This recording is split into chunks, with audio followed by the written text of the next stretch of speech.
Madame, Messieurs, bonjour à la une de ce journal de la mi-journée. Sous fond de la lutte contre la Covid-19, la République démocratique du Congo et la République du Congo renforcent leurs échanges et partagent les valeurs communes dans les cadres des relations bilatérales. Les deux chefs d'État se sont retrouvés pour un tête-à-tête. Le gouvernement de la République envisage déjà la relance économique eu égard à la fin de l'état d'urgence. Quelles sont les mesures prises? La question était au centre d'une réunion à la primature. Bienvenue à ce journal de la mi-journée. L'ampleur des conséquences économiques dues à la Covid-19 a été déterminante dans la réactivation sous une nouvelle formule de la réserve stratégique. Une série d'ordonnances présidentielles en fixe le fonctionnement et l'organisation. Ordonnance numéro 20/071 du 15 juillet 2020 portant nomination à titre posthume d'un premier président de la Cour d'appel. Le président de la République, vu la Constitution telle que modifiée par la loi numéro 11/002 du 20 janvier 2011 portant révision de certains articles de la Constitution de la République démocratique du Congo du 18 février 2006, spécialement en ses articles 69, 79 et 82, vu la loi organique numéro 06/020 du 10 octobre 2006 portant statut des magistrats tel que modifié et complété par la loi organique numéro 15/014 du 1er août 2015, spécialement en son article 11. Vu la loi organique numéro 08/13 du 5 août 2008 portant organisation et fonctionnement du Conseil supérieur de la magistrature en ses articles 1er, 2, alinéa 1er et 2, 17, alinéa 7 et alinéa 1er et 2. Vu la loi organique numéro 13/011-B du 11 avril 2013 portant organisation, fonctionnement et compétences des juridictions de l'ordre judiciaire, spécialement en son article 2, considérant que de son vivant, le magistrat Yanni Ovungu a fait preuve de disponibilité totale pour servir avec dignité et dévouement la justice partout au pays, vu le dossier personnel du concerné sur proposition du Conseil supérieur de la magistrature, ordonne. Article 1er. Est nommé à titre posthume au grade du premier président de la Cour d'appel le magistrat Yanni Ovungu, matricule D 001 458. Article 2.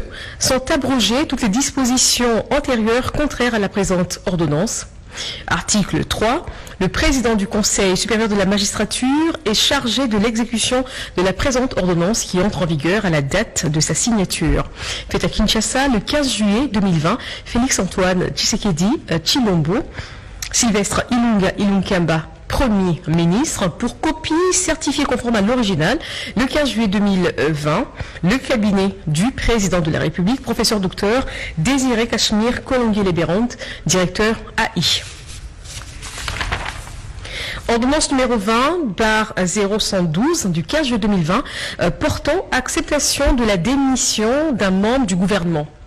Le président de la République, vu la Constitution telle que modifiée par la loi numéro 11/002 du 20 janvier 2011 portant révision de certains articles de la Constitution de la République démocratique du Congo du 18 février 2006, spécialement en ses articles 78 et 79, vu l'ordonnance numéro 19/056 du 20 mai 2019 portant nomination d'un premier ministre, revu l'ordonnance numéro 19/077 du 26 août 2019 portant nomination des vice-premiers ministres, des ministres d'État, des ministres délégués et des vice-ministres, spécialement son article 1er, point 2.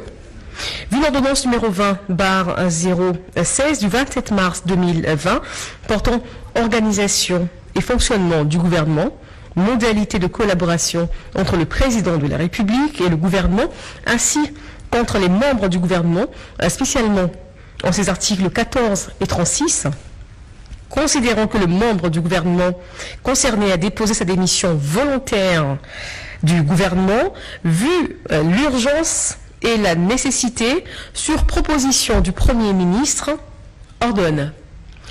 Article 1er. Est acceptée la démission de M. Célestin Tounda Kassende aux fonctions des vice-premiers ministres, ministre de la Justice et garde des Sceaux. Article 2. Sont abrogées toutes dispositions antérieures contraires à la présente ordonnance. Article 3. Le Premier ministre est chargé de l'exécution de la présente ordonnance qui entre en vigueur à la date de sa signature. Faite à Kinshasa le 15 juillet 2020, Félix-Antoine Tshisekedi Tshilombo, Sylvestre Ilunkamba, Premier ministre, pour copie certifiée conforme à l'original, le 15 juillet 2020, le cabinet du président de la République, professeur docteur Désiré Cachemire, Kolonguele-Bérante, directeur de cabinet AI. Des préoccupations communes aux deux pays ont été au cœur des échanges que le président de la République démocratique du Congo a eu avec son homologue de la République du Congo, Denis Sassou Nguesso. L'occasion, c'était la visite des travail des 24 heures qui a amené Félix-Antoine Tshisekedi Tshilombo à Brazzaville. Suivons. Une visite officielle en pleine période des crises sanitaires mondiales, l'enjeu était donc détaillé. À Brazzaville, le président Félix-Antoine Tshisekedi Tshilombo et Denis Sassou Nguesso ont passé en revue des questions communes préoccupantes. En premier lieu, les deux personnalités ont évoqué la situation humanitaire des réfugiés congolais installés dans la localité de Makoti-Mpoko dans le département des Plateaux à la suite des troubles survenus à Yumbi. Les deux chefs d'État ont harmonisé les vues sur les conditions de leur rapatriement. Il y a évidemment une grande, je dirais, intimité entre Denis Sassou Nguesso et moi pour venir recevoir certains conseils et parler de certains problèmes à la fois de la région et même au-delà de la région. Mais il y a également les problèmes entre nos deux pays comme celui des réfugiés de Yumbi qui sont à Makoti-Mpoko. Autre question cruciale évoquée au cours de ces échanges, la gestion commune de la pandémie de la Covid-19, avec en priorité les renforcements de la solidarité des deux peuples dans la riposte. En sa qualité de président de la conférence internationale sur la région des Grands Lacs, CIRGL, le président Denis Sassou Nguesso a félicité son hôte des marques pour les efforts consentis dans la gestion de la pandémie et dans sa détermination de rendre effective la zone de libre-échange continentale. De son côté, le président congolais Félix-Antoine Tshisekedi Tshilombo, premier vice-président de l'Union africaine, a remercié son homologue Denis Sassou Nguesso pour son implication personnelle dans les règlements du différend frontalier entre la République démocratique du Congo et la Zambie. Après des fructueux échanges, le président de la République a regagné la capitale en fin d'après-midi de ce jeudi. Merci Giscard Koussema pour ces reportages. Autre chose, le 21 juillet prochain, c'est la fin de l'état d'urgence en République démocratique du Congo et les gouvernements envisagent déjà la relance économique pour faire face à la crise qui plonge tous les États du monde. Le Premier ministre Sylvestre Ilunkamba a réuni hier les membres du gouvernement à ces sujets. Les comptes rendus avec Françoise Bouelabouaki et Pompomba. Prorogé pour la 6e fois par le Parlement, l'état d'urgence sanitaire cesse ses effets le 21 juillet prochain. Pour préparer la reprise, le gouvernement s'active. C'est dans ce sens que le Premier ministre Ilunga Ilunkamba a réuni ce jeudi 16 juillet 2020 quelques membres du gouvernement et autres responsables des services concernés. Nous avons écouté le rapport de la commission ad hoc qui a travaillé sur ces mesures et leur applicabilité. Et la réunion a fini à déboucher par l'acceptation de ces mesures qui ont été proposées. Et naturellement, le gouvernement, à travers le Conseil des ministres, va s'en saisir. Et le chef de l'État finira par dire ce qu'il entend par fin de l'état d'urgence et quelles sont les grandes mesures qui seront prises au niveau national, étant entendu qu'au niveau provincial, les prérogatives du gouverneur en la matière seront respectées. La réflexion pour les modalités qui vont accompagner la levée de toutes les interdictions et les libertés individuelles confisquées ont été lancées il y a quelques semaines par le chef du gouvernement, entouré notamment de la task force placée au niveau de la présidence de la République, du comité multisectoriel au niveau du gouvernement, sous le conseil technique de l'équipe de riposte que dirige le docteur Jean-Jacques Mouyembe. Vous savez, l'état d'urgence a été décrété depuis le 24 mars dernier et il a été prorogé par non seulement les députés nationaux, mais aussi les sénateurs. Alors, comme nous tendons vers la fin de cet état d'urgence, nous avons examiné autour du Premier ministre comment est-ce que nous allons nous organiser pour accompagner toutes ces mesures. Bon, la décision appartient au chef de l'État. Le chef de l'État, le président de la République, c'est lui qui annoncera toutes ces mesures. Bien entendu, il y a d'autres mesures aussi qui seront édictées par le gouverneur de province. Près de 5 mois après, les esprits sont préparés. Coupé du reste du pays, Kinshasa, la capitale, pourra à nouveau être connectée au reste de la République. Tout à fait autre chose, un malfrat au bilan macabre doit être en phase de méditation de ses méfaits. Il est tombé entre les filets de la police nationale congolaise dans la commune d'Elemba où il opérait sur les sites du CNPP. Des squelettes humains enfouis sous terre, une découverte macabre que la police nationale congolaise vient d'effectuer dans les périmètres du CNPP situé sur les hauteurs de l'université de Kinshasa. Une scène horrible et qui démontre à suffisance le degré de cruauté enregistré dans ces lieux, dont l'auteur, cet homme sans pitié, Emmanuel Kosimasabe, âgé seulement de 31 ans, enfin tombé dans le filet de la police.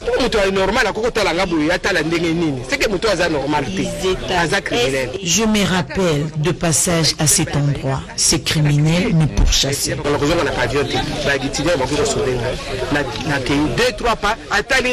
La plupart de ces victimes, selon lui, des paisibles citoyens qui venaient fréquemment l'endroit pour des raisons de prière. Une fois n'est pas coutume, dit-on, grâce à cette femme venue au même endroit pour prier, a échappé belle aux menaces de mort proférées par ses bourreaux. Elle a fini par alerter un passant qui a maîtrisé ce bandit, ici arrêté par les hommes en uniforme. Jusqu'à quand les médecins peuvent-ils espérer accéder à leur prime de risque? La question a été examinée dans toutes ses facettes lors de la séance de travail qui a mis autour d'une même table le vice-premier ministre et ministre du budget Baudouin Mayomambeke et les blouses blanches. Cédric Enina nous en parle dans ses reportages. Les prévisions budgétaires dans l'exécution de la loi des finances en cours et relatives aux primes des médecins sont bel et bien disponibles. Cependant, faute des listes harmonisées, la liquidation pose problème depuis le deuxième trimestre du budget 2020. Toutefois, une autre enveloppe est disponible pour la paye de ces médecins au cours de ce troisième trimestre. Assurance du vice-premier ministre, ministre du budget Jean Baudouin Mayomambeke. Je dis aux médecins que nous avons beaucoup de respect pour eux parce que un médecin, ce n'est pas n'importe qui. Ils mettent longtemps à l'université plus que nous tous là. Et nous avons du respect pour eux et de la considération pour eux. Il y a l'instruction du chef de l'État. Nous ne pouvons pas transiger. Nous n'avons qu'une seule solution, l'exécution de l'instruction du chef de l'État. Et c'est ce que nous faisons. Nous respectons l'accord que nous avons signé avec les deux syndicats. Alors, le chef de l'État va insister pour qu'il y ait aussi des médecins de l'intérieur. Nous ne sommes pas un gouvernement provincial, nous sommes un gouvernement national. Donc nous tenons compte de toutes les provinces. Cette recommandation a été faite aux médecins qui établissent et même leur propre liste, et qu'on tienne compte aussi de l'ancienneté. Plus de 10 000 médecins sont concernés par ces processus et cela se fera d'une manière graduelle. Parlons de la région d'Afrique centrale pour faire allusion à la clôture des travaux de l'atelier virtuel de lancement des perspectives économiques. Les discussions avaient porté sur les capitales humains, emploi et développement des compétences. Peggy Mukunda pour les reportages. Faire face à la pandémie de la Covid-19, tel est l'objectif de l'atelier virtuel de lancement des perspectives économiques régionales 2020 en Afrique centrale. Atelier présidé par le directeur général du Bureau de l'Afrique centrale de la Banque africaine de développement, BAD, Solomane Koni. Et c'est la vice-première ministre du Plan, Élisée Mounemweta Mukumwe, qui a représenté la République démocratique du Congo à cette grande rencontre virtuelle organisée par la Banque africaine de développement. Le renforcement de l'intégration et des compétences dans la région, ainsi que le maintien de la stabilité macroéconomique due au choc de la Covid-19, autant de sujets évoqués par le directeur général du Bureau de l'Afrique centrale de la BAD dans son intervention sur les questions de performance, les capital humain, emploi et développement des compétences, autres points abordés pendant ces virtuelles conférences. La patronne du plan, Élisée Mounemwe, a saisi cette occasion pour partager brièvement l'expérience de la RDC pour faire face à la pandémie de la Covid-19, à savoir différents ministères de la région de l'Afrique centrale ont pris part à cette plateforme virtuelle. L'opération de livraison des passeports ordinaires a repris au ministère des Affaires étrangères. Une précision cependant pour dire que les bénéficiaires sont les requérants qui ont acheté leur formulaire avant le 11 juin 2020. Gina Wabiwa nous en dit un peu plus. Dans ces lieux d'attente du ministère des Affaires étrangères, la distanciation sociale est respectée. Il est des mises de portée sont cache-nez. Après avoir été identifiés par les services attitrés, ces requérants, habillés soit en tenue des villes, soit en tenue classique, attendent chacun son tour pour accéder à la salle des captures. Avec une trentaine de machines, la salle des captures reçoit au moins 30 personnes pour une phase de 5 minutes. Les demandeurs de passeports arrivent avec leurs formulaires qui seront ensuite enregistrés par les opérateurs des saisies. Les travails de temps pas moindre, le nombre de personnes à recevoir ici varie de 250 à 300 par jour. En cette période de déconfinement de la commune de la Gombe, où la demande est forte, nous explique ces chefs de bureau. Les gens qui sont arrivés aujourd'hui, comme vous allez les constater, ce sont des gens qui se sont fait, d'abord, qui ont acheté les formulaires auprès des banques, n'est-ce pas? Bien avant la période de la Covid-19. Ils ont acheté les formulaires. Comme on avait interdit l'accès dans la commune de la Gombe, les gens étaient restés à la maison. Et quand on a réouvert la commune de la Gombe, maintenant les gens sont venus en masse pour avoir leur passeport. La prochaine étape est celle de l'impression et enfin viendra la distribution. L'impression des passeports biométriques a repris officiellement le 6 juillet dernier et selon un communiqué du ministère des Affaires étrangères du DGE, cette opération concerne uniquement les requérants ayant été déjà capturés bien avant le 11 juin 2020. Direction l'hémicycle du Palais du Peuple, plus précisément à la Chambre haute du Parlement. Le Sénat a vécu hier sous les signes du lancement d'un projet d'un intérêt vital pour une partie du continent africain. C'est que le Forum parlementaire de la SADC a mis en œuvre le projet de gouvernance du VIH-Sida de droits sexuels et reproductifs. Mettre en œuvre des programmes visant le développement humain et social des pays de la SADC grâce aux interventions parlementaires, c'est à cet exercice que va s'atteler le groupe de travail national composé des sénateurs et des députés nationaux, membres du Forum parlementaire de la SADC. Ce groupe va mettre en œuvre le projet de gouvernance des VIH-Sida et des droits sexuels et reproductifs pour une période de 2019-2023 avec l'appui financier de la Suède en collaboration avec les parlements nationaux de la SADC.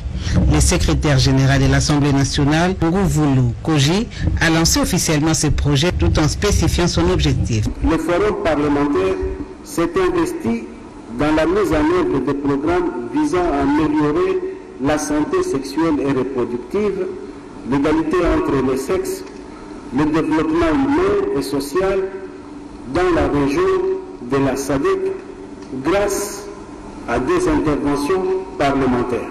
Les mandats du Forum pour la promotion de la santé et des droits sexuels et reproductifs et du VIH-Sida est consigné dans le plan stratégique 2019-2023 du Forum parlementaire. Il a été approuvé à la 44e assemblée plénière du Forum parlementaire en décembre 2018 à Maputo, au Mozambique.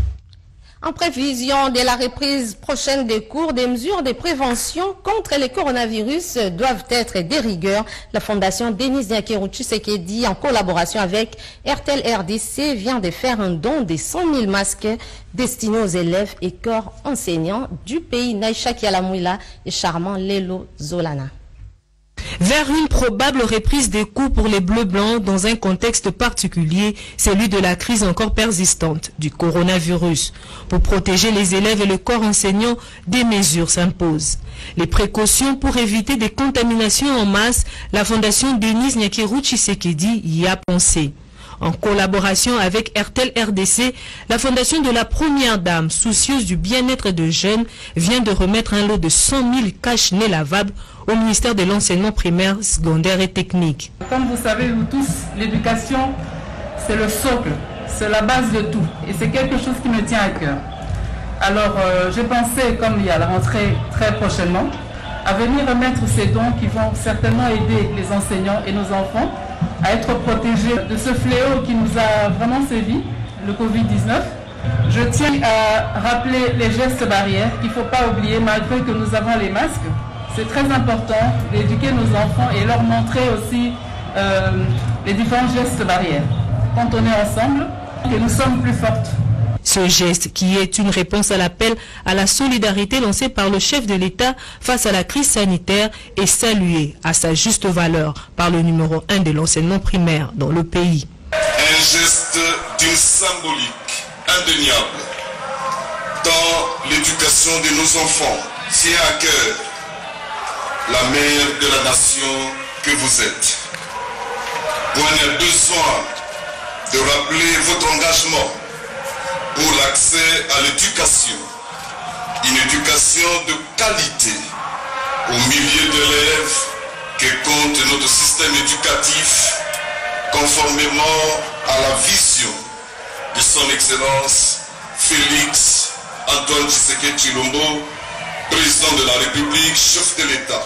Et pour faire d'une pierre deux coups, la confection de ces cache-nez à multiples utilisations a été confiée aux structures d'encadrement des femmes veuves, personnes vivant avec handicap, épouses et filles des militaires, ainsi que les étudiants de l'Institut supérieur des arts et métiers ISAM, du Centre féminin Mama Mobutu et de l'Institut supérieur des techniques d'art et métiers ISETAM.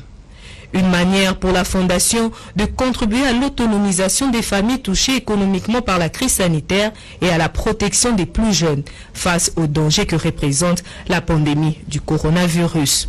La Fondation Denis Nyakeru Tshisekedi, qui a signé un partenariat avec RTL pour mener conjointement des actions aussi bien en cette période de pandémie que dans d'autres, reste ouverte à toute collaboration au bénéfice de la population.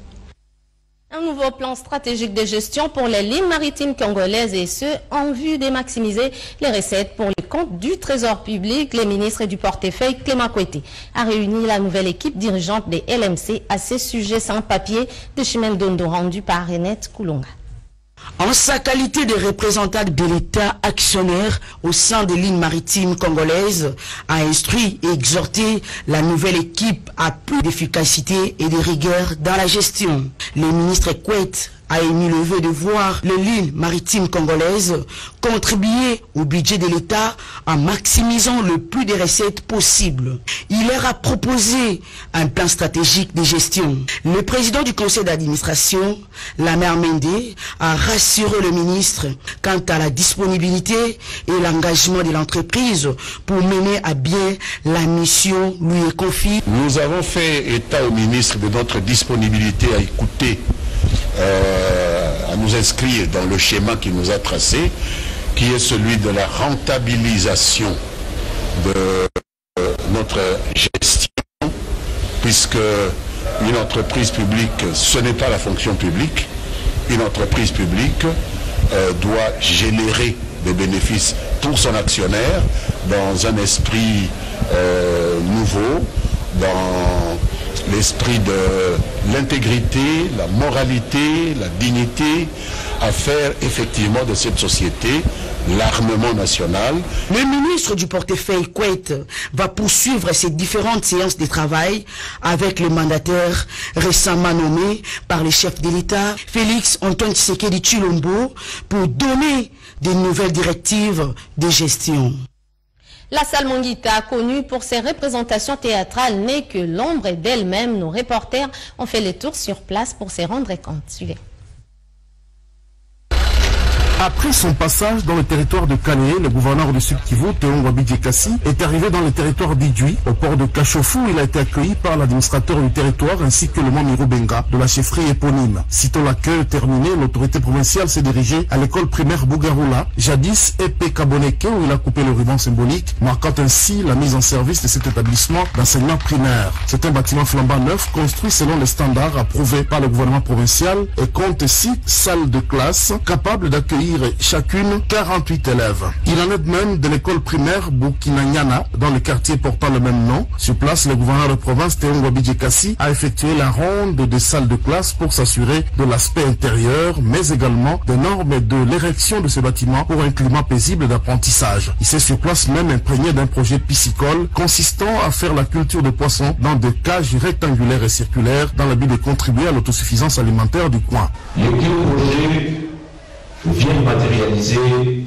notre vision sur la reconstruction des infrastructures de base. Cette vision corrobore avec la gratuité de l'enseignement de base ainsi que la santé pour tous qui doit être garantie à tout Congolais et Congolaises à n'importe quel coin du pays où il se trouve. Cela concrétise surtout la vision du président de la République, chef de l'État, Son Excellence, Monsieur Félix Antoine Tshisekedi Tshilombo. Avant de regagner Bukavu, Théon Wabidjekassi a réuni l'ensemble des forces vives du milieu afin d'aborder certaines questions pouvant aider le développement de cette entité. Autorités administratives et coutumières, sociétés civiles et différentes personnalités ont présenté d'autres défis auxquels fait face Idjui Nord. C'est entre autres la réhabilitation des infrastructures routières, la rénovation d'autres écoles et structures sanitaires, ainsi que l'accès à l'eau, tout en félicitant l'autorité pour les réalisations déjà entreprises dans ce sens et qui vont certainement apporter un plus dans le social des habitants du coin. C'était là la visite du gouverneur de la province du Sud Kivu, Théon Wabidjekassi, dans différents chantiers de sa province. Mathieu Pandé Pemba, c'est le nouveau chef de la chefferie des Basanga. Il a été intronisé au cours d'une cérémonie présidée par le gouverneur des provinces, Jacques Kiaboula Katoué. Des coups de feu suivis des hues de l'assistance ont annoncé la sortie officielle de sa résidence royale de Kabongo du nouveau grand chef des Basanga. Mathieu Pandé Pemba Motokiala est le 15e grand chef de la lignée. Il succède ainsi à Guy Pandé, décédé le 27 décembre 2019. Le nouveau grand chef des Basanga a été officiellement intronisé au nom du président de la République, Félix Antoine Tshisekedi, par le gouverneur Jacques Kiaboula Katoué, qui lui a remis le drapeau national. C'était en présence du rapporteur de l'Assemblée provinciale du Haut-Katanga, des députés nationaux, des membres des gouvernements provinciaux de la province Cuprifère et du Lualaba, des autorités traditionnelles et tant d'autres personnalités, sans oublier la population locale. Dans son allocution en Kiswahili et en Kisanga, le gouverneur Jacques Kiaboula Katoué a appelé le nouveau chef des Basanga à jouer le rôle des rassembleurs de toute la population et surtout des familles régnantes. Le chef, c'est celui qui est là pour la population. Il doit être rassembleur en amenant la population vers le développement. Le chef, c'est aussi les potentialités de son village. Et le grand chef Pandé a les richesses nécessaires qui doivent profiter à la population. Le désormais grand chef Mathieu Pandé Pemba Motokiala a dit avoir entendu le message de l'autorité provinciale et a promis d'œuvrer au développement intégral de sa chefferie. La remise des cadeaux au 15e roi de la dynastie Pandé a laissé la place aux réjouissances populaires pour saluer l'avènement du nouveau grand chef des Basanga. Fin de ce journal de Doris Mozo Tamboué, réalisé par Mamita Bangoulou et Gédéon Mutombo. Grace Kingambo était derrière la caméra. Madame, Messieurs, merci à vous de l'avoir suivi. Je vous retrouve tout à l'heure à 16h.